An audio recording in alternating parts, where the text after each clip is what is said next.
Good afternoon and welcome to the New America Foundation.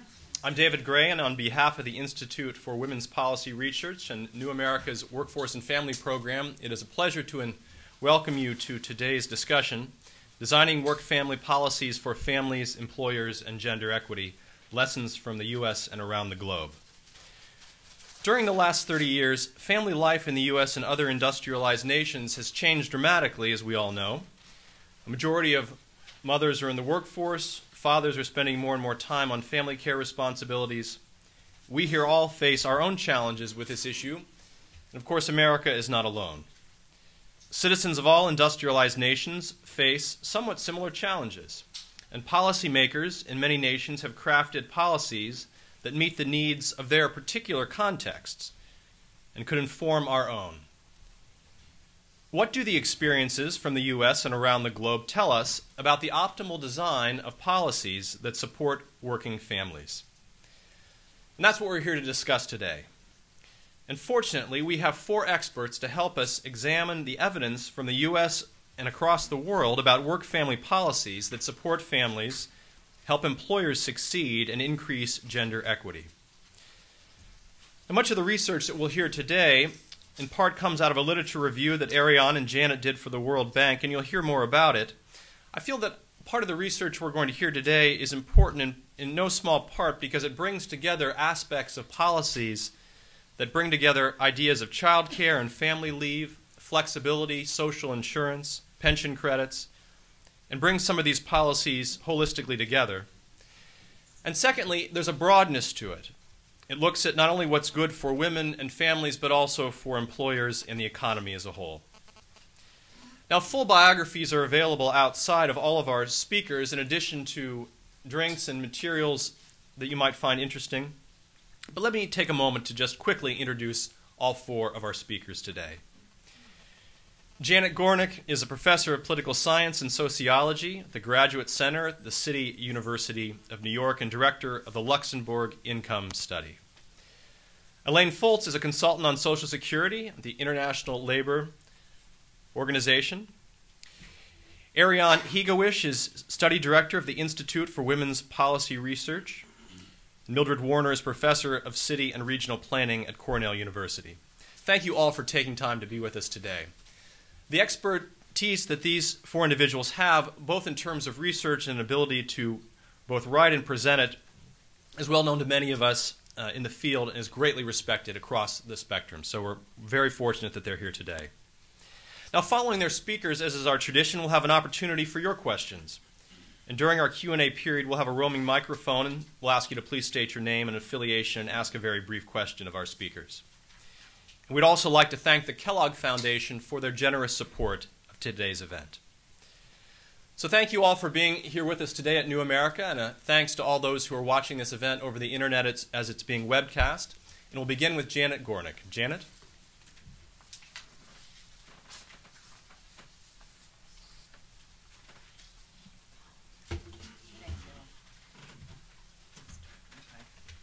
Hello, everybody.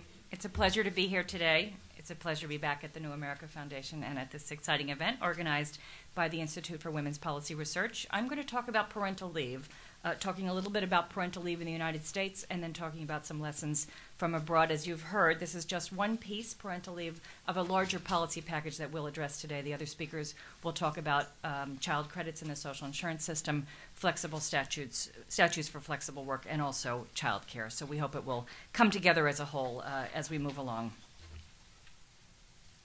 Just want to say, I'll have to excuse a little bit of marketing, of course. What I'm going to talk about today draws from a number of studies that I've done over the past years with a variety of colleagues. So in case anybody wants to see this in more detail, much of what I'm saying comes from a book that I published in 1993 with Marcia Myers called Families That Work, Policies for Reconciling Parenthood and Employment. That was a study of 12 industrialized countries, looking at the United States in particular, in comparative perspective vis-a-vis the provision of parental leave, working time regulations that help working families, and early childhood Education and Care. A later book, somewhat of a sequel, called Gender Equality, came out in 2009, that narrows the focus to 6 best practice countries, focusing on the same policy areas, and it includes within the volume also critiques and commentary by 17 other scholars or pairs of scholars in the field, raising a number of complicated policy design questions, especially related to the possibility of unintended consequences with regard to gender. So I direct your attention to that. I'm going to show 2 figures today in much more detail that also come from work that I did collaboratively with John Schmidt and Rebecca Ray, who are here from the Center for Economic and Policy Research. We published a report in 2009 available through CEPR on parental leave in 21 countries. A more academic form of that is in the Journal of European Social Policy. We can, all of these are available from us if you would like. And I would also just add, those of you interested in European policy designs in particular, I would direct your attention to this journal, which is really quite helpful for researchers and practitioners interested in a variety of social policy designs from especially the high providers in Europe. It presents a lot of work on cross-national designs as well as research on policy impacts. What do we mean by parental leave policy? Drawing across all of these studies, I want to lay down some terms in particular. There are a variety of umbrella terms that are used in policy and in the research literature. In the U.S., we often talk about parental leave as an umbrella term over a variety of types of leave. Sometimes we use the term family leave. In Europe, we hear typically terms like child-related leaves and child care leaves. So we chose to use, in the work that I did with my colleagues at CEPR, we chose the term parental leave purposefully, thinking that it was perhaps the clearest, and took some pains to define it. So what we mean by that, really, we're referring to a package of policies of a variety of sorts. It includes what we call maternity leave, which is generally some kind of leave available to mothers, short-term leave around the time of childbirth. Paternity leave, leave that's targeted on fathers, also short-term, around the time of childbirth. And then in that package is a specific component, also typically referred to as parental leave. That refers to leaves that are available typically for both mothers and fathers. And there tend to be longer leaves, and they're often more flexible, stretchable over a period of time. Sometimes, for example, a year's leave will be provided that can be taken up until the 3rd or even the 8th birthday, can often be taken part-time and intermittently. There are also something called child care leaves, which are important to understand because they play a role in some of the critical literature. Child care leaves, which are common in Europe, refer to leaves for caregiving for children that are not conditioned on employment. So they're really what we think of as sort of a time-limited family allowance. They don't often have the employment incentives that the other types of leave have. We're referring to, when we talk about parental leave, and what I'll talk about today, both paid leave and unpaid leave. Paid leave policies, unpaid leave, I guess I'll start with that, grant job protection, give people the right to leave their job for a period of time and return to it with a variety of protections. Paid leave policies grant, in addition to that, some sort of wage replacement, usually from some kind of social insurance funding mechanism. There are other kinds of policies many of you here probably are familiar with or work with that I'll just mention, but I'm not really going to focus on today. These can also be paid or unpaid, 2 other very important types of leave from work related to caregiving, or medical leave to care for oneself or a family member, and also sick leave, which is usually more short-term to care for oneself or a family member for more routine illnesses. So these are quite important, but we're going to focus on what we call parental leave. What does parental leave aim to achieve? Parental leaves have been put in place over many years and in many countries, and often with quite diverse motivations over time within countries and diverse motivations across countries. But there are a variety of themes that come up in the regulatory language and in the, of course, in the politics and in the research as well. Paid and unpaid leaves are intended to grant job protection, to enable time with children, especially young children, to support infant and maternal health. And then a pair of outcomes, strengthening women's employment and strengthening men's caregiving, which together, of course, combine to be important in terms of gender egalitarian divisions of labor in both paid and unpaid work. I'm going to come back to those. And also paid and unpaid leaves are often put in place to shore up productivity or other indicators of macroeconomic health, something that we'll come back to, and I think that Ariane will address as well. In many countries, parental leaves are also put in place now specifically to sustain fertility.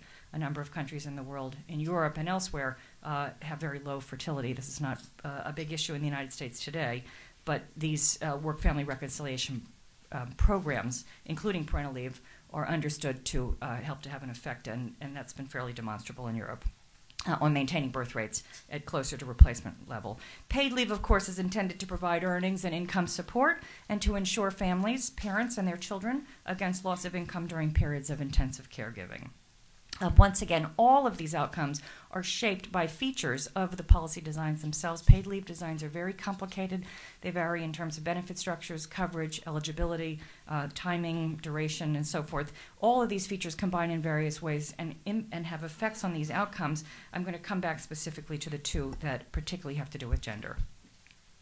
What's up in the United States? I think most of you know this. The current policy framework in the United States I think we might say is not particularly impressive in cross-national terms. I think there's a factoid that those of us who work in this field are endlessly repeating that I can't resist noting. This changes a little bit here and there over time and by definition, but this is really the finding that is in circulation now from the UN and the ILO. The US is one of 4 countries in the world that does not have a national law mandating paid maternity. The other 3 are Lesotho, Papua New Guinea, and Swaziland. So I think if we think in terms of levels of economic resources, the U.S. Could probably provide more. Maternity leave in this country, we don't have a national law, but we do have 5 states that have temporary disability laws. As I think many of you know this, Rhode Island, California, New Jersey, New York, and Hawaii. Because of the Pregnancy Discrimination Act of 1978, these states, as employers as well, any institution that provides disability is required to cover maternity. So we do have some rather minimal maternity in these 5 states. The duration tends to be short, the benefit levels are low, but they're important models. Second, we look at parental leave. Now, we have a national policy, most of you know, the Family Medical Leave Act, which provides 12 weeks of unpaid leave to those who meet coverage requirements, have to be employers above a particular size, and also to have a certain amount of work experience in the prior year. About 40% of the U.S. workforce is excluded from eligibility from the Family Medical Leave Act because they don't meet the small employer threshold or the short tenure requirement, the tenure requirement. So it clearly has a limited reach, and obviously it's unpaid. We have 3 states in the United States now. Others are in various states of progress that have some form of parental leave, meaning leaves that are of paid parental leave, leaves that are in place for both men and women, single or coupled. California was really the beginning in 2002, 6 weeks of family and medical leave put in place. Came in 2004, relatively low benefit level, but also really the beginning of an important perhaps change in the U.S. Washington State and New Jersey followed. The Washington law is as yet unfunded.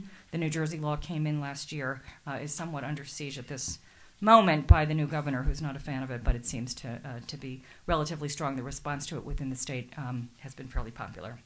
So that's the system in the U.S. It's very meager but in cross-national terms. What do we do instead?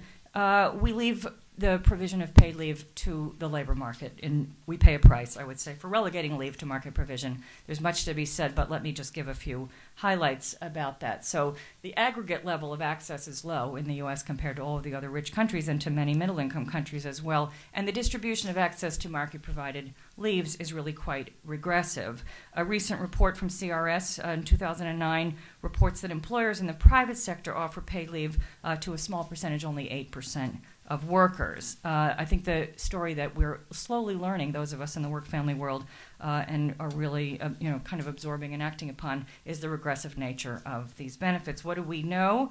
A number of studies have shown, this study really underscores what other research has shown, that leaves disproportionately fail to serve blue-collar workers, part-time workers, non-union workers, and low-paid workers. So there's a strong correlation between cash earnings and access to parental leave as well as other workplace-provided benefits. Certain enterprises are also disproportionately left out, smaller enterprises, non-metropolitan enterprises, and those in the South, Middle, West, and West. So there's a lot of inequity by class and by geography. What can we learn from these other countries? Well, I would argue a great deal. I'm going to focus just really on 2 lessons. One is to show essentially the availability and generosity of programs in other industrialized countries. This is drawing on the work with my colleagues John Schmidt and Becky Ray. And the second is to show some of our findings about the gender egalitarian nature of these policy designs. So the first lesson that I want to focus on is simply this, that throughout the industrialized countries, public policies that grant parental leave rights and benefits are widespread. In general, these programs are well understood, successfully operating, politically popular, and fiscally sustainable. I would make the last point and underscore that these programs have grown through the entire period, really since 1973, the beginning of what we think of as the period of restructuring and retrenchment in Europe. Mostly we've seen an upward march in terms of the provision of parental leave as well as the generosity of it. There is a fair amount to be said about lower income countries, but I'm going to leave that aside for today. Maternity leave is widespread. Parental leave, less so. It's much more penetrating now across the industrialized countries. Okay, this graph shows what we would call the generosity of leave in these 21 countries. It's a little bit tricky to read it, so let me just point to what you have here. Hope you can see this. Of course, the countries across the bottom, and they're ordered from left to right in terms of the total number of weeks of available leave, the total number of weeks available leave at the level of the couple. There are many, many ways, there are many metrics that one could use to measure the generosity of leave, and we looked in our work at what's available for mothers, what's available for fathers, but in this particular analysis, we were focusing on couples. Obviously, this is a demographic of couples. We're looking at heterosexual couples, partly because we're particularly interested in gender divisions of labor. We realize that that's not the dominant family form in many settings, but obviously the leave benefits that are available they're available everywhere, not conditioned on marital status or partnership. Okay, so what do you see here? The total length of the bar represents the sum of both paid leave and unpaid leave. The light blue is the unpaid leave, and the dark portion, excuse me, is the paid leave. These are again the total weeks available to the couple. So we're adding together the two bits.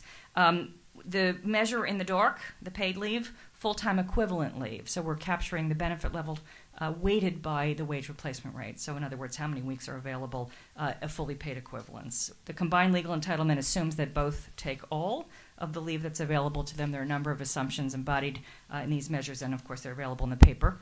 Quickly speaking, the results, unpaid leave, there's a large range. On the low end, Switzerland at 14 weeks. On the high end, over 300 weeks, more than 6 years in France and Spain. 4 more countries provide 2 years or more. 6 more offer 1 year or more. Only the U.S. and Switzerland offering less than 6 months of unpaid leave to a couple should they take all that's available to them, assuming, of course, that they're covered and eligible in the U.S. case for the FMLA. That's where the 24 weeks that we get there is 12 plus 12. The paid portion, Sweden and Germany coming out at about 47 weeks. Again, that's weighted for the benefit replacement rate. 5 more countries about 6 months or more of full-time equivalent paid. 9 countries 4 to 6. The U.S. Is, as we say, off the chart. Lesson 2, policy designs shape gendered patterns of use and take-up. I'm getting the 2-minute sign, so I'm going to move on without giving you a whole lot of detail about these measures, but you can certainly take a look at them in our paper and ask us during the questions as well. There are 3 factors in design that really matter.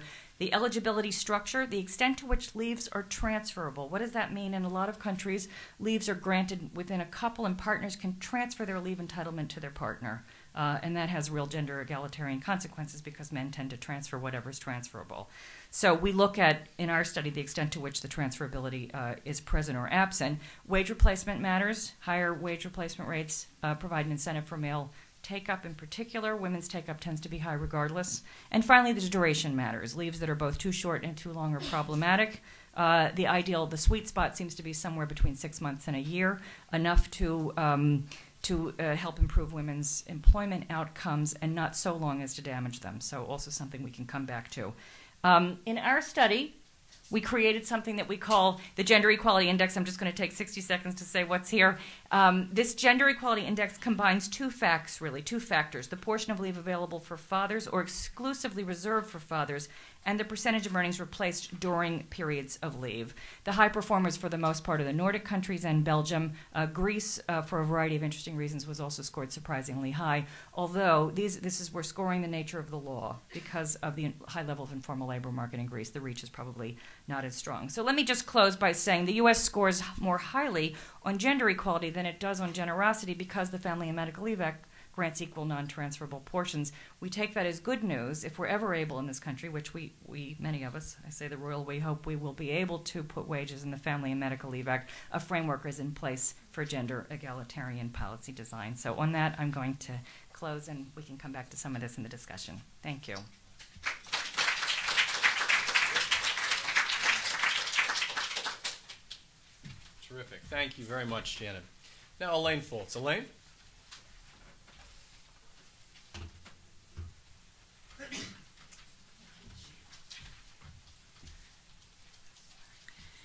Thank you very much. I'm Elaine Foltz. Formerly, I worked for the International Labor Organization Social Security Department in Europe and Africa for about 13 years, and before that for the Ways and Means Committee, Social Security Subcommittee.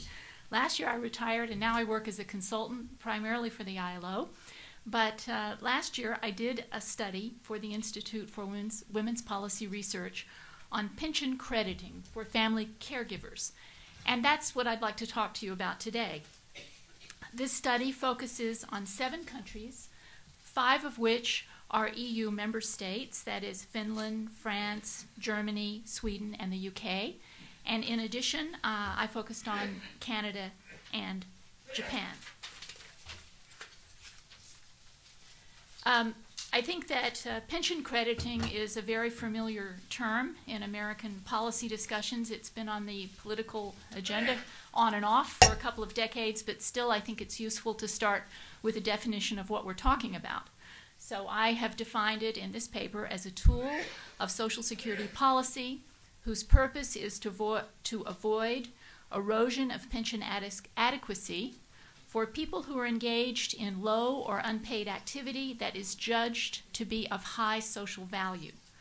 Childcare is a very important one of these, but not the only one. There's also university education, military service, and a number of other such things. My first point is, and I would like to echo what Janet said, this is a very widespread practice outside the United States, in the developed world.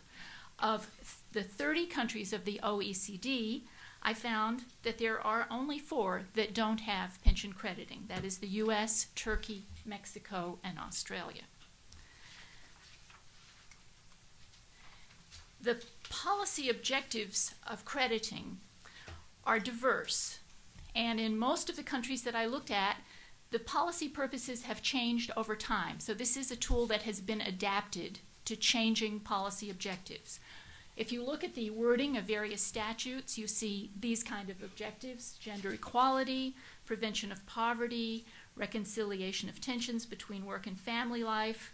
Also in the EU, especially important these days, is raising the employment rate of women workers and also raising fertility rates. And just as this tool has different purposes in different countries, we also see a variety of designs. Who can benefit? What can they get? For how long? And how is it financed? Are questions on which there is a huge amount of variation from country to country. For example, just to give one example, for the duration of pension crediting, in the 7 countries that I looked at, Japan provides 1 year, and the UK provides up to 16 years. So a huge amount of variation. But within this variation, I found, I think, 3 main points that I think could be relevant to the discussion today. Very general ones, and I'll present these to you now. The first one is that pension crediting in none of these countries operates alone. In all cases, it's integrated very well into a package of benefits. And I think that's very important because pension crediting alone probably isn't enough to motivate any of the goals that I mentioned before. Probably no one would take a job or not based on whether they get a pension credit, or certainly I think no one would have a child on that basis.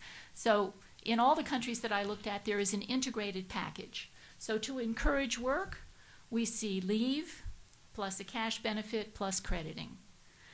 To encourage men to play a greater role in the care of young children, we see in some countries use or lose pension credits for the man exclusively, plus leave, plus cash, plus, in some cases, even tax credits for parents who share equally in childcare leave. To support childbearing, we see longer periods of leave plus benefits plus pension crediting for more children in some countries, as an incentive, and also in a number of countries, interestingly, fertility services provided along with these other benefits as part of the package. And to prevent poverty, we see minimum pensions plus universal pensions plus housing subsidies plus tax-free income. So I think it's clear this is part of a package. And I would say, in fact, that one of the clearest implications of my report is that crediting in any of its possible uses can be expected to be effective just to the extent that it is coordinated with other tools that complement it and which raise its impact.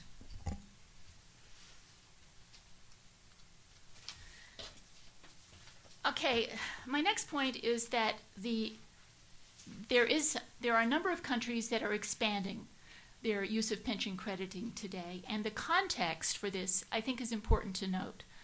The context is demographic aging. As has already been noted, Europe is confronted with demographic problems that are more serious than those in the US. And in all the countries that I looked at except one, and that's the UK, pensions are higher than they are here. So they have more of a demographic challenge and they have higher benefits. And as a result of this, they are addressing this issue with a greater sense of urgency and putting more resources into addressing the problem. So what is the strategy? Well, in a nutshell, and it's not a surprise, I think we all know it, it is to raise retirement ages, which European countries have done and are continuing to do, and to lower benefit replacement rates so that pensions are not as high, so that it's necessary to work longer to get the same amount of pension. All the governments that I looked at recognize that this strategy increases a risk of poverty in old age. And this risk is particularly high for low-income workers, of which women are disproportionately among this group. So one of these strategies that many countries are adopting along with this raise the retirement age and lower the replacement rate of the pension system is to beef up, to enhance pension crediting so as to avoid losses in pension adequacy for family caregiving.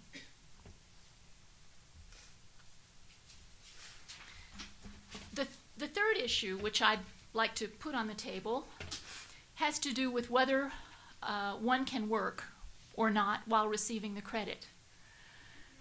6 of the 7 countries that I looked at allowed some sort of employment. It was only Finland that said that working parents cannot accrue credit.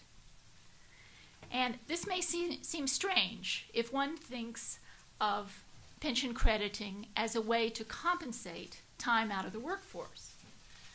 However, there are other important ways to look at this, and I found some of the arguments for allowing concurrent work very compelling. First of all, it raises family income and future pension income. And the point made by my previous speaker about the regressivity of voluntary policies in the US today, I think would apply here too. That is, if women cannot work and receive credit, we would expect only those who are the best off to be able to have the luxury to take the time off. So allowing women and men to work raises family income and raises future pension adequacy. Second, very importantly, it makes reintegration into the workforce easier when children are older.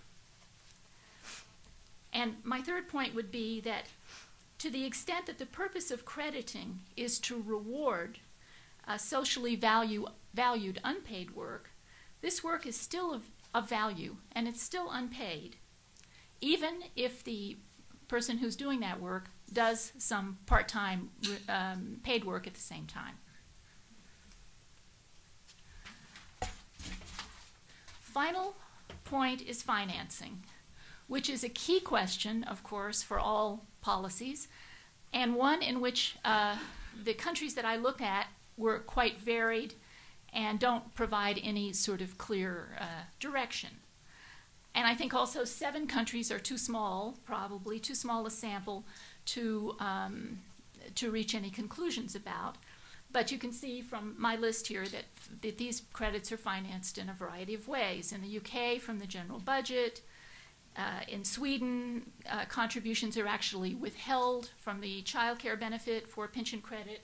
Whoops. Can someone help me there? I don't know what happened. Oh, okay. Automatic correction. In Canada and Japan, financed entirely within the pension system by cross-subsidies from other contributors. And in France, interestingly, part of pension crediting is financed from a tax on capital income, the other part from the Family Benefit Agency. So there's a lot of different ways of financing this benefit.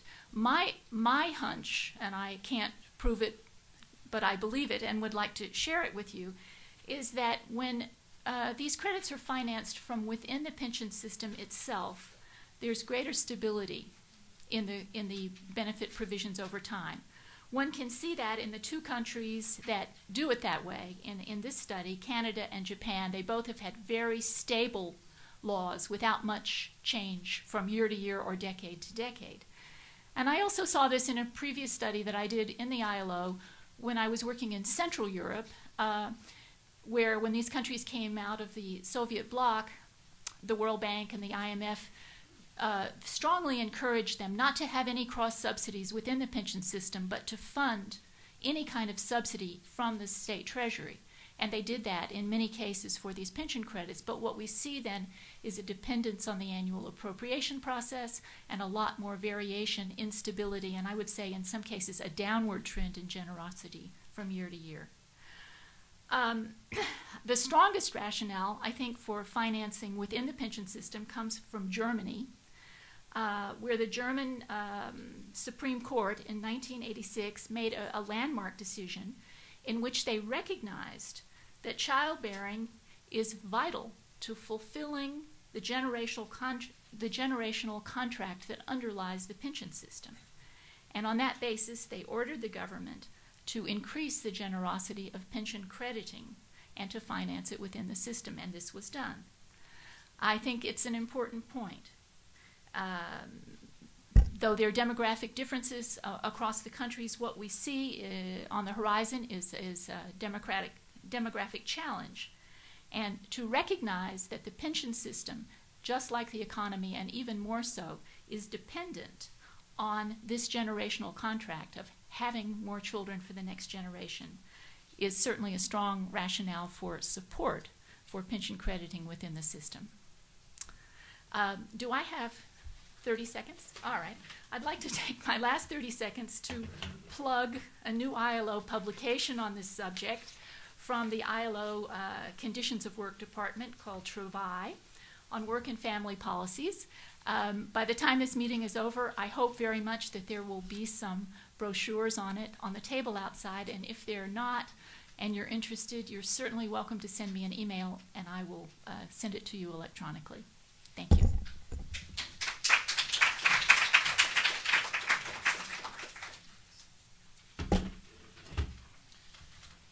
Before I invite Ariane to the podium, I'd like to say a word of thanks to Ariane and to the Institute for Women's Policy Research, not only for organizing and inviting New America to partner today, but also for their leadership on these important issues. Our next speaker is the study director for the Institute of Women's Policy Research, Ariane Higovich. Ariane?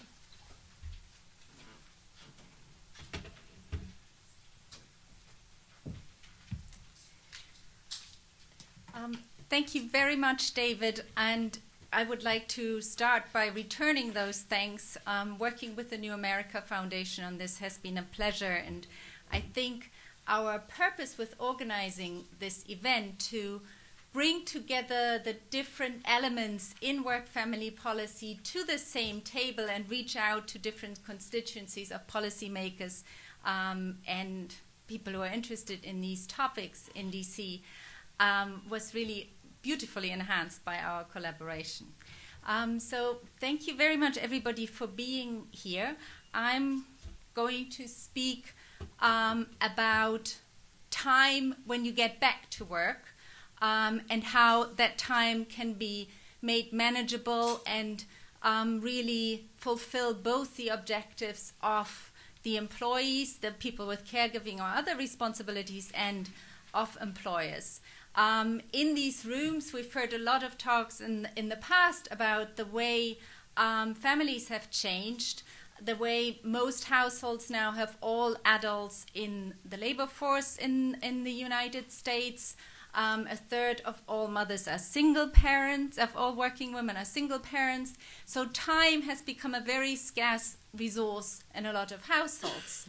Now, we tend to think about this in terms of, as a very structured working day having to be made more flexible to deal with caregiving responsibilities.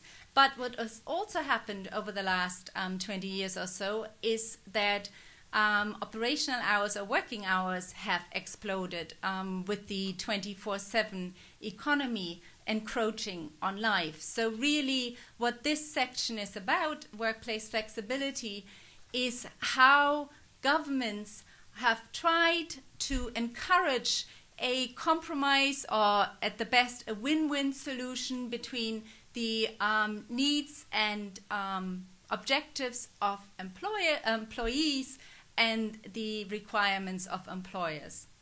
And what I would like to do is just briefly, provide a range of legislative approaches that have been taken by other governments in high-income countries, drawing on some work that Janet and I have been doing both for the World Bank and before that for the Luxembourg Income Study, and then really pull out policy designs, the type of issues that for me seem to do the three things that we wanted to look at today: help families, push gender equality, and at least make things worse for employers, if not improve productivity. Oh, and I want to end on Denmark. You know, if you have Denmark, I'm not Danish. Germans are told they can never speak Danish. So, but Denmark is the happiest country in the world, according to their own estimation. So I thought it would be a good conclusion. Okay, to begin with, some kind of look at the range of policies that governments in high-income countries are trying to promote. We looked at 21 OECD countries, and of these, 17 had some statutes, many of them several statutes, on the books, which really make it possible for employees to get some accommodation around their working hour arrangements if they have children. So this is a set particularly aimed at parents. And if you look at parents of young children, in the UK, young goes up to 16. They did a big consultation and found that teenage children, no surprise to those of you who've got teenage children, are just as time-intensive and complicated as toddlers. But typically, that goes up to school age. And this includes access to reduced hours, to part-time work. The first law here goes back to 1978 in Sweden, but really this has exploded in the last decade. It goes back to parental leave on a part-time basis to encourage work attachment and income. Scheduling of hours beyond part-time, full-time, flex-time, home working, shift changes. Very important, the right to refuse overtime hours if you have caring responsibilities or change shift patterns. And almost the most, the mother of these policies, to provide time for breastfeeding, time off for breastfeeding and looking after infants. Now this, of course, is one where the US now with the new healthcare legislation has finally made a little bit of an entry by obliging employers to provide protected space and time off for people to pump milk. Now, care for children is one of the issues, but it's not the main one, not the only one. You can see a lot of countries have special legislation dealing with looking after elderly or sick relatives. to go back to training and education, big initiative in a lot of countries in the 80s and probably very relevant now. Gradual retirement, very intimately linked to the way pension and social security systems have been. 5 countries by now have legislation that would make it easier for any employee to change their working hours. And of course, something we didn't cover in detail, there are also rights to adjust working hours if you have chronic illness or a disability and cannot work full time. And I know that in the US, the EEOC at the moment is fighting a number of high-profile or litigating high-profile cases which deal with part-time work because you have a chronic illness, and which should be covered under the ADA and was covered, but so far courts have been fairly conservative on this. This might change now. Okay, so as I said, lots of different examples from different countries, lots of designs, and in a way, lessons from this. But perhaps first, just to look at why governments are turning to this. And as I said, a lot of this has been reinvented or introduced in the last decade. Now, the first issue is, and in research we know much more about what's going wrong with flexibility than really the effort of what's going right, maybe because of the recent introduction. But the first thing is that it's clear that without flexibility, people are pushed out of the labor market altogether or pushed into bad jobs, or if you kind of put people between between 2 bad places, women don't have children anymore. So low fertility rates or low labor force participation rates or trapping people into bad jobs. That's the second point. A lot of governments in the 80s onwards encouraged part-time work as a job creation measure to give employers flexibility. And in Europe, you can't, in a lot of places, you cannot even give a talk saying flexibility if you want to say something positive because it has such negative connotations. We used to say the F word in the UK. So it's because governments encouraged cheap labor and women wanted to work and they were trapped into those jobs. What it means is that people often were forced to work below their potential. The economy was losing out in terms of human capital and experience, and this impact of, on future pension earnings, on contribution to social insurance was not really taken into account. So the majority of countries make part-time work cheap. Employers react to those incentives, and you have a lot of bad jobs people trapped into. And finally, the reason for intervening is that this is an area where you could arguably say it's where there's market failure. Actually, the OECD has said flexible working statutes are a primary area for public policy interventions. You have some employers who are absolutely wonderful, who experiment with different forms of flexibility, support their line managers in doing this, allow a broad range of different working patterns and reap the benefits from it. And we have quite a few studies here in the US showing that there are very concrete business gains. The easiest measures are recruitment and retention savings, but it's also in terms of organization and competitiveness. So, flexibility implemented well can bring real benefits. The problem is that if there's a trickle-down effect, it's a trickle. It's very slow. It doesn't really go into a big wave which pushes everybody over. Middle-level employers are doing bits here and there, but it's unsystematic. It often depends on having one good line manager. And the worst employers are really getting worse. You have flexibility where hours change from week to week, where timing changes from week to week. The poverty figures just came out today. Poverty among single women-headed households is at a record high. They are the ones being trapped in not being able to control their time. And there isn't any evidence that these employers are getting better. So, how to promote good flexibility?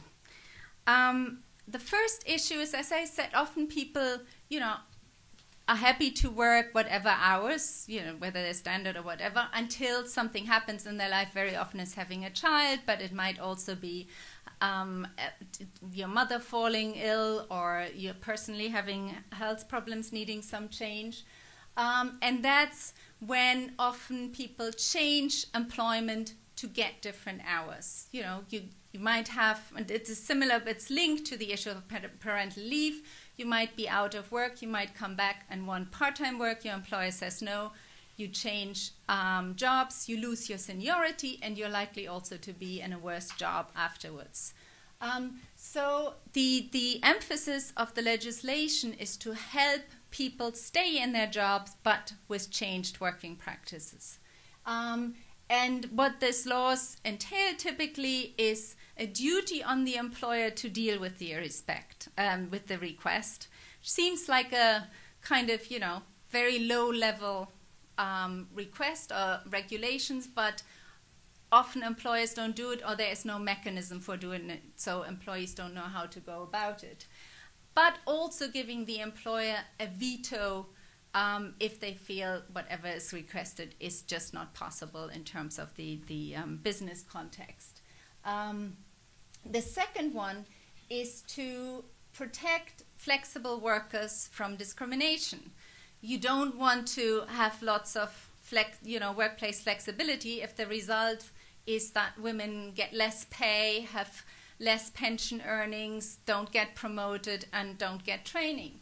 Now, those basic issues, pay and benefits, in Europe it has been illegal to differentiate on those for quite a while now. It started as litigation around sex discrimination, saying we all know it's women who mainly work part-time, because they do socially useful work, have kids, and they can't work full-time. So the first case was excluding people from occupational pension schemes, and that was deemed discrimination against women. And since then, both that kind of sex discrimination definition, which would also work under US law, by the way, at least in principle, has also been supported by an actual directive saying that you can't discriminate. Now, the other issue is allow flexibility for anything. It doesn't matter if a man wants to write a book. You don't have to be moralistic about it. Or if they want to go moose hunting for that, which is a Swedish example, it makes it more common that there's variety in the workplace and that people aren't there all the time, which makes it less discriminatory for those people who need it for caregiving. The third issue is don't trap people in certain conditions. So parental leave on a part-time basis gives you leave, links you into work, keeps your work on, and then at some stage you go back to full-time work. Whether through parental leave on a part-time basis or through pension credits doesn't really matter, but you need incentives for people to not stay part-time and low earning for a long time. There it is. How to encourage men? I guess Janet already mentioned, and Elaine, paid leave, if people do take leave, are out of work, is important. Also, it's important to not just focus on part-time work. And in Europe, there has been a lot of focus on part-time work. The UK and Belgium and some other states, New Zealand now include in the statutes not just right to access to part-time work, but flex working, home-based working, shift changes. And that has led to a higher take-up from men, because men still see themselves as the main breadwinners. Often they probably are when they're kids, and they can't afford to lose income, so you have to provide flexibility that maintains income. Men also need extra help with enforcement, because particularly in male-dominated industries in the US, 40% of men work in occupations where 3 out of 4 people at least are male. It's hard to say, okay, I'm going to look after kids or whatever. It's good for us, and professional men often benefit. but men in many other jobs don't. And so men need both help with positive images and with actual enforcement. And I already said that's good to open flexibility for everything. And as I said, for employers, the issue also is, yes, flexible working can increase profits, it can provide benefits, but it doesn't fall from the sky. It needs time to develop new initiatives, it needs expertise, and often it needs fine-tuning. And governments can do a lot to help that. Best practice networks, having websites to do this, consultancy projects. It needs to be acknowledged that this is not a kind of zero-cost issue and can do with some pump starting. And line manager resistance are probably the biggest barrier to the spreading of flexible working practices because they don't have the time and they're not rewarded for taking the risk of setting up something new. Okay, in conclusion, I said I wanted to talk about Denmark with the highest happiness rating in the world. Denmark is also the only country I'm aware of where full-time working mothers are more happy or happier with their working hours than part-time working mothers. And now part-time work in Denmark is increasingly something you do while you're at college and not when you're in your prime life as a working parent or not. Denmark also has good childcare facilities which allow you to do that. But most importantly, I think working hours for men have come down. Most all over other countries they've gone up, while they have crept up for women. And so I think flexibility is very important, but you need a frame which is livable, and you need some broad structures which keep the flexibility from bouncing into outer space. So, as I said, Denmark, happiness, working hours. And this is just a quote to lead over really to Mildred's presentation. In Germany, they did not do very well with giving good quality part-time work or good quality flexibility work to women. They didn't have childcare. They were very conservative, and suddenly they've woken up with a big fright, but now are doing very interesting things to pull together. And as I said, give money, provide time, and provide the infrastructure which allows working families to function. Thanks.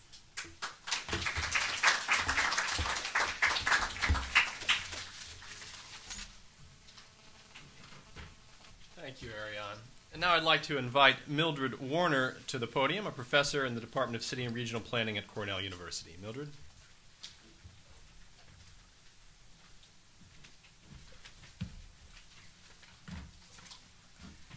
Thank you, David, and thank you, Ariane, for inviting me to be here today. I'm a planner, and I work on issues of child care because I think it has something to do with the social infrastructure for economic development. And we like to think of child care as having a three-part effect on the economy. The first is its effect on children, and there's been a lot of interest in the early care and education arena around the human development impacts of more investments in the brains of young children. Unfortunately, that work is focused on 3-hour-a-day preschool, as if the brain development didn't start till then and you only needed 3 hours a day. Employers and parents are clear that parents work and that they need care all the time. The children need care all the time. So there's been a lot of interest on the part of workers and employers about how we address the child care problem. What's interesting is in the last 10 years, there's been a growing interest at the regional, the community level, where city leaders have come together and said, you know, we think about transit systems, we think about roads and bridges as enabling people to get to work. It's time we put childcare into that equation because childcare is the social infrastructure that supports our economic prosperity.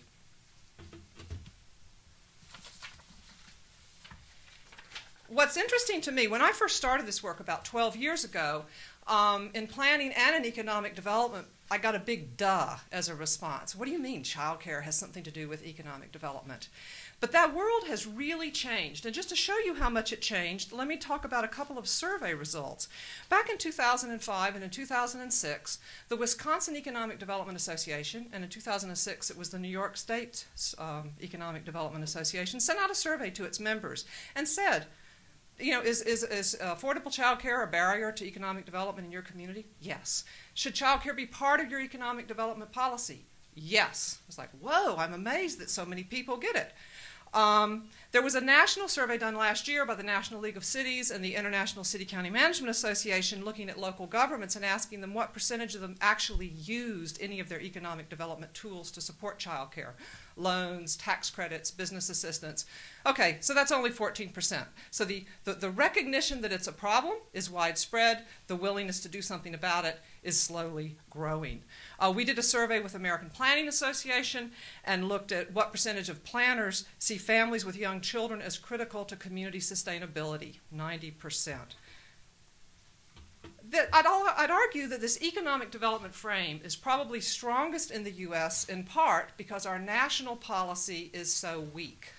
So step into the breach local economic development actors, chambers of commerce, business leaders, child care advocates, and they say we need to do something. And why is it that economic developers understand this? Well, women have very high rates of labor force participation in the United States. Women are excellent workers. Employers feel their pain when they don't show up to work because of child care failures. And this causes employers, when they gather in their Chamber of Commerce meetings, to say, we need to do something to fix this child care problem. And then that causes chambers to go together and conduct studies. In the United States, in the last 10 years, there have been 70 teams of Chamber of Commerce leaders, business leaders, economic development leaders, and child care advocates to study the regional economic impact of their child care sector. And then this has led them to give attention to what they might do. One example would be Louisiana, a pretty conservative state that put forward a $25 million tax credit package for child care under their economic development side of their budget, because child care would promote economic development. And there were credits for employers who provided child care, for child care providers who raised their quality, for child care workers who had more education, and for parents to put their kids in care. This economic development interest is not quite as strong in Europe because you have more national government interest from a social perspective. I wish we also had a social perspective. But there is increased interest in how do you expand child care. And I was just last year in Italy, and the government of Parma, which is in the northern part of the country, and they're really booming. They have a shortage of child care, and so they've partnered with private banks and a social cooperative to dramatically extend their child care supply so that no working parent in their community is prevented from having access to quality care. Okay, what's wrong with the child care market? Number one, parents lack effective demand. Child care is very expensive, ranges from, let's say, $4,000 to $13,000 a year is on average, and a lot of you, I'm sure, have paid more than that. Low profitability to providers yields an insufficient supply of affordable and quality care. It's really hard to differentiate quality, both as a parent who's consuming child care, as well as a provider who's offering it. These businesses are very fragile, and they have few economies of scale. And with the recession, we have lost some of our formal supply. Think of the child care sector as an iceberg. At the tippy top, you have center-based care. This is not where most of the children are. Just below that, still above the waterline, you have formal, family-based child care. Below the waterline is where most of the care is. That first segment we can use as a proxy for informal market care, paid care, but informal. And at the very bottom, you have unpaid relative care and unpaid parental care. Now, what we need to think about is the fact that the majority of care for children is unpaid and conducted within the family. How do we support that kind of care? Workplace policy, social policy, the discussion we've had up to now. Most of our child care policy is focused above the tip of the iceberg above the waterline on the formal care sector. And we do not give very much attention at all to the informal sector. Keep this iceberg in mind and think about what we can do to address all aspects of the care pyramid, as it were. So at the community level, I've already said there can be an economic development role. This is a business of many small providers. So are there forms of shared services, collective management, back office systems that could reduce some of the cost in labor in those areas so that more time and attention could be given to the most important part, which is care of children. Could you get employer-community partnerships to enhance supply? Take, for example, ConAgra in Arkansas back in the 90s that couldn't find enough care for its second shift workers. And so it guaranteed slots for second shift and weekend in local child care centers if they would stay open later. And it provided a subsidy for its $6 an hour workers at that time to attend. So this is not something that just has to be a privilege of elite employers. We could do more coordinated planning. Transportation is a very big piece of money in planning and in local government. And you can use transportation dollars to fund child care centers and transit hubs if you're a big city, or to fund transit planning so that your buses go from home to child care center to work and back to child care center and home again. Or you can pay to pave the parking lot at the child care center and use it as a park and ride lot. These are the kinds of things that local planners and economic developers are doing. Employers. The easiest thing to do is a flexible spending account, and I'm going to talk about that more in just a minute. Much fewer employers provide on-site care. Even fewer, I guess, parental leave. We talk about flexible work arrangements. One thing we do not talk about in the United States is direct taxation, but it's definitely something that's considered, and I'll give you an example from Netherlands toward the end of the talk. At the state and national government level, we have subsidies, and that's probably the biggest game in town, but those are only for the poor. We also have tax credits, which is the program that hits the middle class. And there's been increased effort. I think there's now about 30 states who do quality rating information systems to help distinguish quality, and some states link their reimbursement rates to the quality rating that the center has. Then, of course, there's preschool, which is great. It's just so little. And then there's workplace policy, which I hope we will address. Okay, flexible spending accounts.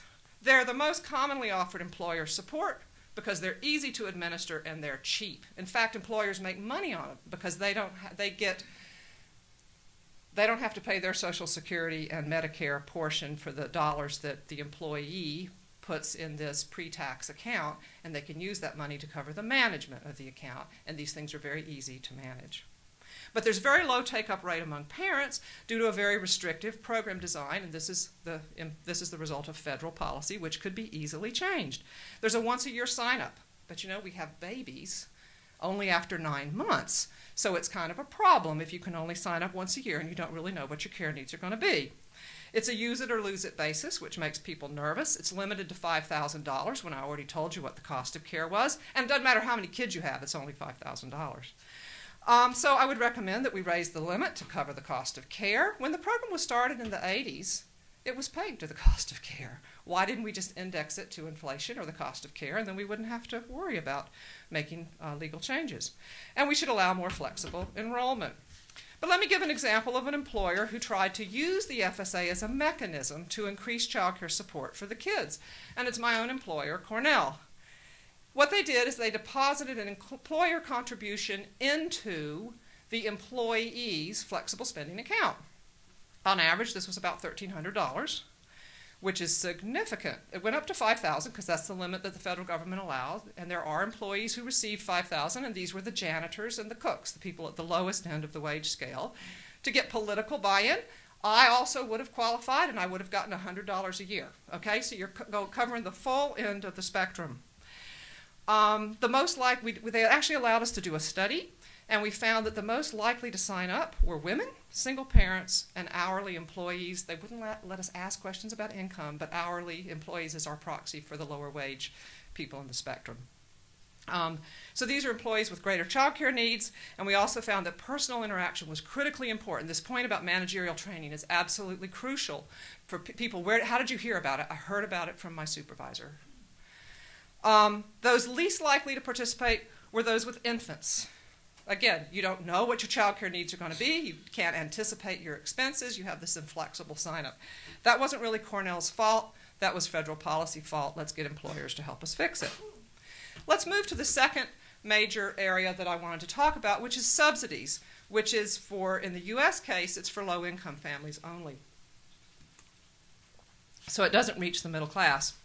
Subsidies are becoming more popular internationally, and with a colleague from the Netherlands, we looked at subsidy programs that had been introduced in the Netherlands in 2005 in order to promote more for-profit market care, in Australia in 1997 in order to promote more for-profit market care, and in the U.S. in 1996 as part of our welfare reform.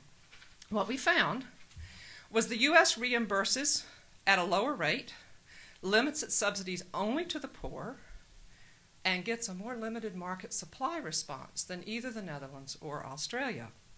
So my recommendations would be don't limit it to the poor, use tiered reimbursement to promote quality, and you need to pay attention to the local organization of production because there's supply problems still showing up even in the Netherlands in rural areas where you don't have sufficient demand through the subsidy. But I want you to see something about these charts. What we're doing here is at this point, this is averaging across the 50 states, and you know every state has adjustments to the rules. Some only pay 50%, make a 50% copay. Some only have a 10% copay. So we're assuming on average the family at 100% of poverty has about a 10% copay, and by the time you hit 200% of poverty, you're getting nothing. That's more or less what the U.S. picture looks like. Let's move over to Australia, and the families at the bottom at 100% of poverty are getting, there's no copay. They're getting 100% paid, and the taper rate is much softer so that you're moving across more of the income spectrum. And at the top end, everybody's getting at least 15%. In the Netherlands, starts lower, again, taper rate very, very flat, and everybody's getting at least 33%. What you're doing here is you're reaching the middle income. And what that does is that sends a much broader signal to the market. So since the policy goal was increased for-profit care, and for-profit providers pay attention to market demand, you see a bigger increase in the for-profit supply in the Netherlands and Australia than you do in the United States. Again, as an example of an employer using this program to try to increase services to their employees, and again, low-income employees in this case, because it's subsidies, there was a project conducted with union collaboration in New York City with low-income healthcare workers in the hospitals, in the schools, and home health aides. And what they did is they tracked those who received the subsidy and what was the impact on their absenteeism, job complaints of supervisors about their performance at work, etc., versus those who were not receiving subsidies. And the subsidy made a huge difference. But there's something else that made a huge difference too, and that was supervisors, supervisor dialogue. Again, it's back to this line manager training, the opportunity for maybe it's a good flexibility of paying attention to what are the constraints the employee is facing and how can we help address them. Okay, there's two other big policy areas that are important in child care. One is the tax credit that you claim when you file your taxes in the spring. It was raised a couple of years ago to a whopping $3,000 per child. It had been $2,400. It should have been raised to $6,000 at least per child if we were going to even get close to what we're spending on child care. 28 states also have their own credits. 13 are refundable. They're all quite small. In fact, the cost of care is 2 to 4 to 5 to 6 times what the credit's worth. We ought to index these things to inflation. Preschool. There's been a lot of enthusiasm about preschool. 38 states now have programs. But even though preschool is really politically popular, last year with a recession economy, 24 states cut back their programs. The problem, of course, is that these aren't universal. Most states don't fund. I mean, Georgia and Oklahoma and now Florida are funding at the universal level, but the rest of the states, it's a lottery system. And we're serving about 24% of children nationwide. And 3 hours a day doesn't mesh with parents' work schedules. So what we need to do is think about preschool and how we can integrate it with child care and use it as a stable supply-side subsidy to enhance quality. That's really the way we could think about preschool and the child care market. And my last slide is to mention, in terms of future challenges, I think we've been giving too much focus to the demand side, and we need to give more attention to the supply side. Now, this is quite different from Europe, where there's been a lot more attention on the supply side because there's actually government-provided child care, and there's an interest in market mix and giving more attention to the demand side. In the U.S., we've got the balance exactly wrong in the other direction, and we need to give a little bit more attention to supply side. We also need to give more attention to the employer role, and we need to think about whether we're going to keep it as a voluntary role with this very uneven playing field across employers and employees, or whether we're going to move to programs that encourage broader employer participation. And I'll just mention that the Netherlands was concerned about inequity among employers paying for, because employers are there are supposed to help pay for child care, and they recognized that not all employers were doing it, and so they switched to a tax. The tax is only 1/3 of 1% of payroll, and it funds 20% of the cost of the child care subsidy program, which, as I just showed you, was a universal program. And then the final two things that we really need to think about are informal care. This is where the kids are, informal and parental care. How are we going to improve quality in informal care and improve support to parents? Thank you.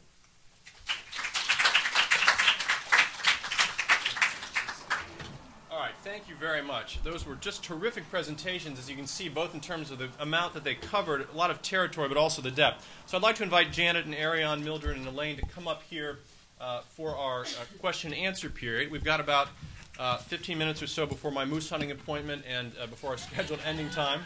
And so we're going to have an opportunity for some of your comments. You're going to see a roaming microphone here, and raise your hand. Call on you, and we'll start there with the hand in the back. And state your name and your affiliation, if you would, and ask a brief question of one of our presenters so that we might get as many questions as we have time for. Okay? Go ahead. Sure. My name is Renee. I'm at the Aspen Institute. I actually wanted to direct my question to Ariane, though any of you could answer it. I'm wondering if there has been surveying done.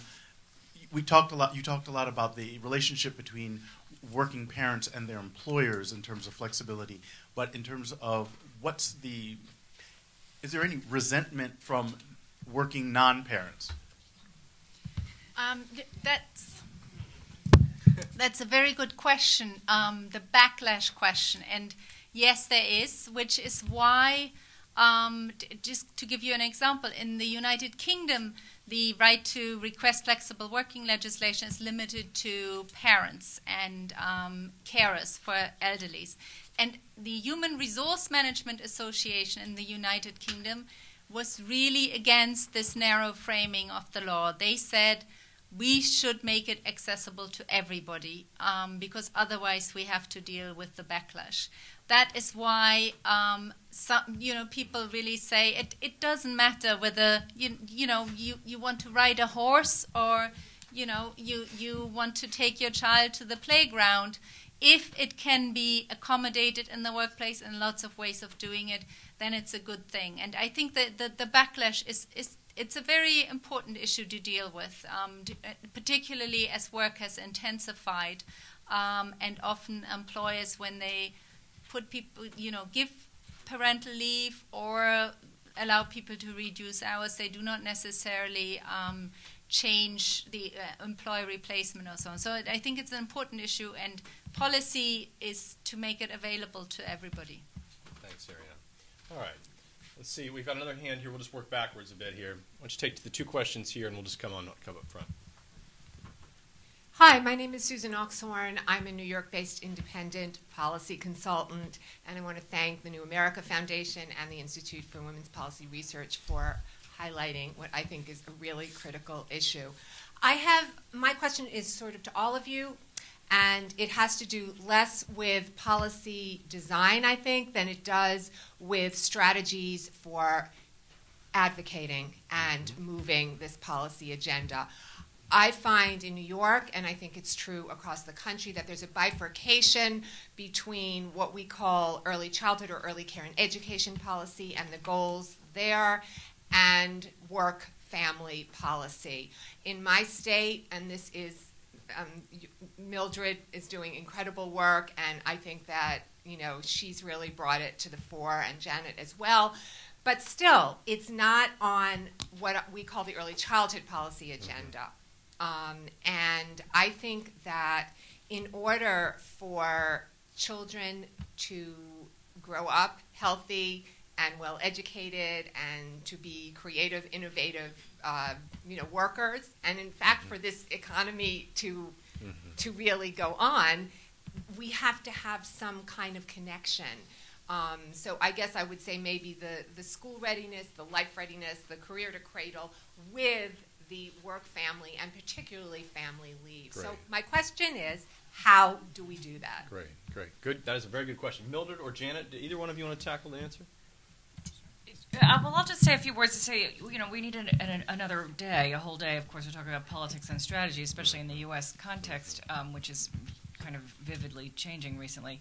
I think that there is a lot of discussion in the work and family research and advocacy community about moving towards investment-oriented arguments. I think the idea of economic development ties in with that very closely. There's no question it has resonance. I often note this when James Heckman came out and argued for early education on the basis of an investment argument. James Heckman is worth about 400 of the rest of us. And so the investment argument has resonance, but I would have to say, and this relates to the prior question as well, there is a trade-off. There's always a conundrum here. If we focus our arguments on A, investment, and B, on children and privilege and on parenthood, it has some problematic implications. If we're only going to spend to care for those who have economic potential in the future, why are we going to care for disabled children? Why are we going to care for disabled adults and the elderly? So the investment argument can have, frankly, some rather creepy implications, and I think those of us who make it for strategic reasons are always careful to try to keep a certain amount of a sort of a social care perspective tied up with this more instrumental economic, sort of outcome-oriented perspective. So politically it's strong, but it's tricky. Mildred, do you want to answer? Well, one of the things that's always interested me is that business groups are really happy to get up and talk about how important pre-K is because they don't have any obligation to spend money for it. That's a public good. And then when it's, okay, put your money where your mouth is and what could you do? Well, you could do something around parental leave policy. You could do something around good flexibility. You could do something around child care. And it was interesting to me, in fact, I challenged the Committee for Economic Development a few years back. They were doing all this stuff on preschool, and they weren't saying anything about workplace policy. And I said, hello, you're the organization of business leaders. Why don't you come out? And we did a workshop, and they actually agreed to co-sponsor the little piece that I wrote where we talked about the policy stuff that we would like to see. So part of this strategy of linking to business is trying to get them to put some money on the table and to change their own policies. Because I think in the U.S., our national policy is going to follow what business does, not lead. And so given that, I think we need to use the businesses that are willing to actually do something more than just talk to help then try to move policy, because the fact that they're ahead of others costs them a little bit, and so maybe they would then push for policy to equalize. That's sort of the idea behind the strategy. Great, thank you very much.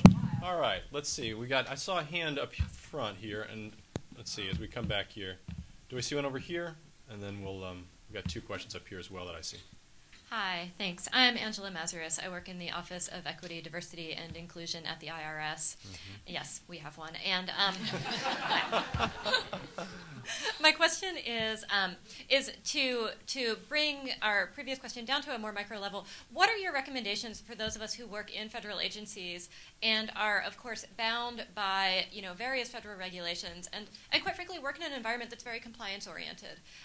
But for those of us who are practitioners in some way within governments and industry, but I think government workers are far more limited in what we can do. What recommendations do you have for us to bring to our governance? Thanks. Great. I'm going to start stacking questions given time. So let's take a second question and then we'll see who wants to answer. I saw a hand up here. We saw two right here. So let's take right here. Hi, Anne-Marie Widener, work at Georgetown University. I have four very brief questions. Can you pick your favorite one? My favorite one. They're all good. I'm interested in the sweet spot you mentioned, the 6 months to 1 year, and why you think it is 6 months to 1 year, what your thoughts are about that. Ariane, on the issue of the right to reduce working hours, and in the Netherlands, the law has been in place for a number of years now, but I know that especially women in managerial roles could, in court, win their case, if it ever went to that, but they always talk about it's going to affect my working relationship. So yes, there's the law, but I have to think about that too, and I don't know if we've really addressed from that perspective.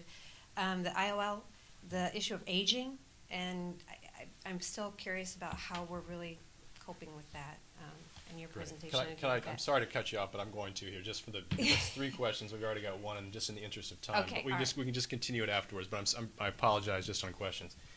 Elaine, do you want to just start with the question that she just ended with in terms of aging here? Yeah, I can give a very brief answer on that. What I was trying to say in presenting the European situation was that with this greater demographic aging and higher pension replacement rates that have to come down, this has provided a context for increased attention and increased expansion of caring credits. Now, I don't want to go too far in saying what the implication for the U.S. is, but we do have a deficit commission. It is discussing increases in the retirement age, among other things, and I don't know whether this would be on the table as part of some package to come down the road. I wouldn't dream of predicting that. But in Europe, this was the context in which these credits have been expanded in a number of countries. Does anyone want to address the first question about, in government practitioners, any recommendations for their sites? The very first question in the back. Okay. I would just say that they are, I don't know how much you can do, but we are working very closely with the OFCCP, and there are a lot of good practice regulations which could be enforced more. So some of it is really guidance and enforcement. Otherwise, with taxes, we all think it's unchangeable, so I don't know what you can do. But on employment practices, monitoring and enforcement, I think, can do quite a lot still. Great. All right. We've got other questions here. Since the word equity is in the title of the event, I'm going to have to ask you to do one single question until we run out of hands being waved, and then we'll come back to people for a second question. But someone got one right here. Okay. Hi, my name is Celeste Ritchie. I work in the Child Care Bureau, so relevant. My question is for Dr. Warner. I was wondering, in terms of expanding subsidies to the middle class, given that so many states use up all of the subsidy money that they have, how do you suggest that happening? Just more money from the federal government, or just spreading that money that's there across a wider range of income levels? There's not enough money in the system right now to fund the people at the low end. The challenge that you see is that the kind of supply response we want, we don't get when we just target the subsidy at the low end of the market. If we were truly interested in going broader, I think we might want to take a look at the Netherlands model. I mean, is it politically impossible to consider 0.33% tax? They added it to their unemployment insurance. As a way to expand. When we design policies that have an element of universality, those policies are more stable, and they actually have a bigger benefit for the low income than policies that are targeted. I mean, that's a lesson we know from Social Security, and I think if we could, and maybe it's a lesson from preschool as well, which is technically universal, though it's a lottery system. The middle class wants a piece of the action here, and we need to think about ways we can do it. Tax credits are one way, FSAs are one way. I don't know whether we could go there with subsidies or not, but it's something to think about. Thanks very much. We'll go to stacked questions again here. Other questions? If not, we're going to return to. Okay, we'll have one in the back here, and then we'll come back on whoever had, for second time and follow-ups. So here, it's just a comment in response to the IRS person's question. There is a proposal in Congress that has passed in the House, the Federal Employee Paid Parental Leave Act, that has a lot of support from federally employed women. So I think that would be a fantastic way for our government to walk the talk about becoming a model of work-life practices. Great. I saw a hand over here, and then we're going to come back to the front for We need to answer some questions. Then have everybody have a chance to. John Hoskin, Social Security Administration. This is for Elaine Foltz. The proposal has been mooted, for many, many years to add a child credit, carrying credit to the United States Social Security program. And one of the arguments is that it would reduce poverty among older beneficiaries. But the research that has been done doesn't really bear that out. What's your take on that? Do you think there is a way to design it that it could make a difference in the U.S. context? Okay. And then we'll come forward here for maybe do a final question. Well, let's add one here. It's a new question. Then we'll have one follow-up here, and then we'll each just go down the line, and you can make final comments answering them. I just wanted to follow up on the child care and ask Mildred if she might expand a little bit on the notion of needing more attention to the supply side and less attention on the demand side. I'm not sure I really understood exactly what you were recommending. Okay. Then we'll just have a follow-up here if we could. Do you want to ask any more? Or? Yeah, because I cut you off before, and I'm sorry. It goes along, again, the case of the Netherlands you're mentioning where they changed the system there.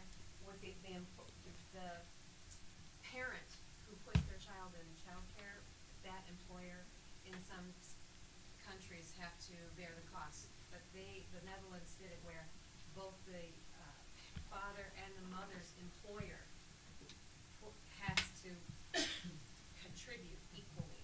And I think that makes a huge difference for gender equity. Great. All right, so we have 4 questions, 4 speakers. Why don't we start? Elaine, do you want to answer the child credit question or anything, and then have any concluding comments? I can offer a few comments in response to it. I didn't study the U.S., so I wouldn't call myself an expert on it, but I'd like to just make 2 or 3 observations. One of them is that from the European system, we see that no country is putting all its eggs in one basket in terms of pension crediting for reduction of poverty. This is always combined with some other elements as part of a package. And I would think the U.S. system, this could be interesting as part of a more broad strategy, but I wouldn't think it could do that much on its own. And second, there is the question, and if I were to go into this subject more deeply in the U.S., it would be my first question of the issue of childless poverty among women who don't have children and men. And this is an instrument that won't reach them, of course. So this is also an important part of the answer. And the third one I would think about as a consideration is what Mildred said earlier, and that is that for something to be sustainable, politically popular, we need not to just focus on the poorest of the poor, but have a policy that also has something in it for middle-class people. And I think there are some trade-offs there in terms of generosity for the poorest and still reaching the middle class, which would have to be taken into account in a policy design. It's not an answer, just some thoughts. Great. Mildred, you had a question that asked you about supply side versus demand. Do you want to comment on that or anything else? The takeaway message is balance. You have to focus on both the demand and the supply side of the market. One of the concerns we have right now, there's some economists who think that if we just go to a voucher system, that's all you need to pay attention to is the demand side and the supply will work it out. Well, there's market failure in childcare, and the supply does not respond to the demand. So you have to pay attention to the supply side, too. If you want to improve the lousy wages in this sector, you've got to pay attention to supply side subsidies. If you want to improve quality in the sector, you have to pay attention to supply side subsidies. It's not easy. You've got to do both. And I'll just end my comments on that same theme of balance. Supply and demand side balance. Pay attention to both sides. Formal care and informal care balance. Pay attention to both sides. We're not given enough attention to informal care. We don't even know what to say about it. preschool and childcare. I'm tired of all the preschool, as if that's the only thing that counts. Preschool's good, childcare's bad. No. Children need care 24/7. We need to think about how you balance across the different types of care, and all care should be good. And then finally, it's not just the responsibility of parents. That's where we're screwing up. It's not just the responsibility of government. That's where Europe is coming back from that. Employers have a role to play here. They're the missing middle, and we need to get them in the game. Thank you, Mildred. We had two questions, one on the statutes that affect federal employees, or a comment, and then on the one specifically on the Netherlands and child care. Either on those two or on anything else. Janet, do you have any concluding thoughts? Actually, my mind was on Anne Marie's question Good. about the optimal length of leave. Is that all right if I just step in No, there this for is a for moment? you and Ariane. Anything you want to take on? I would say there's really almost no question more hotly debated in terms of parental leave design than the question of the optimal duration. And it's important to note, of course, optimal for whom. There's a literature on this in terms of infant health. There's a literature on this in terms of women's employment outcomes, which is mostly what I was referring to, and then also in terms of ease of management for employers. So I think we would want to look politically for a sweet spot that sort of meets them all. But the fact is, on the women's employment side, which is what I was referring to, it's an empirical question, and it's been addressed quite a lot. For many years, there were lots of studies that were looking at various outcomes, women employment rates, the gender wage gap, and they would put in their research and their equation the length of leave or other measures of leave, and almost always got nothing. And it was surprising, why were there so few effects? It was partly because long leaves and short leaves have opposite effects, and they were washing out. And now we understand that much better. So if leaves are too short, people don't take them, et cetera. They have kinds of problems. If they're too long, there's a supply side and a demand side concern. Supply side about loss of skill, demand side employers don't want to hire potential leave takers if the leaves are too long. A number of studies have looked at what's the turnaround point, especially in terms of women's earnings and employment rates. The OECD came up with about 20 weeks. Other studies have come up with 11 to 12 months. So I think it's somewhere in the 6 to 12. It interacts with the financing mechanism. The more the burden is on the individual employer, the more there's a demand, depression of demand, more, shorter and so forth. So I think that's basically the question, is that we want it long enough that there's take-up and it secures the employment outcomes that we're looking for, but not too long that it's damaging. Just one other thing to say, that there is some research on employer preferences, and obviously employers are enormously important in the political story. And employers also, in some studies, find that a medium-length leave is actually easier to manage than one that's too short or too long. Too short, it's not realistic to rehire or reskill or even shift the work very effectively. If it's too long, there's also concern about loss of skills. So at least one Canadian study, employers said that leaves of between 6 and 9 months were easier to manage than shorter and longer. So there seems to be a sweet spot. Then, of course, there's breastfeeding recommendations from a variety of organizations, which would bring you somewhat higher in that interval. Beyond a year or 15 months, and we start to see what looked like sort of depression of demand for women's labor. Thank you, Janet. Ariane, the last word. Last word on flexibility. I would say, to Anne-Marie's question, it's not a magic wand. Government passing legislation isn't a magic wand. It's something that's worked out. It's linked to stereotypes, to expectations, but governments can set very important precedents and provide incentives. And if anything, the work that Janet and I have most recently done, if anything comes out of that, is women react to incentives and employers react to incentives. And if you get the incentives right, you can encourage better working practices and better work-life balance for everybody. If you get them wrong, you have people out of the labor market, and the economy and poverty increasing as a result of that. So I think it's a balance. It will take time, but you need to push and get in there. Very good. Our time is up. I hope we have a chance to just talk briefly afterwards. If you have more questions, we'll try to stick around. But please join me in thanking both the Institute for Women's Policy Research, the Kellogg Foundation, and most specifically our four wonderful speakers today. Thank you. Thank you for being here. We are adjourned.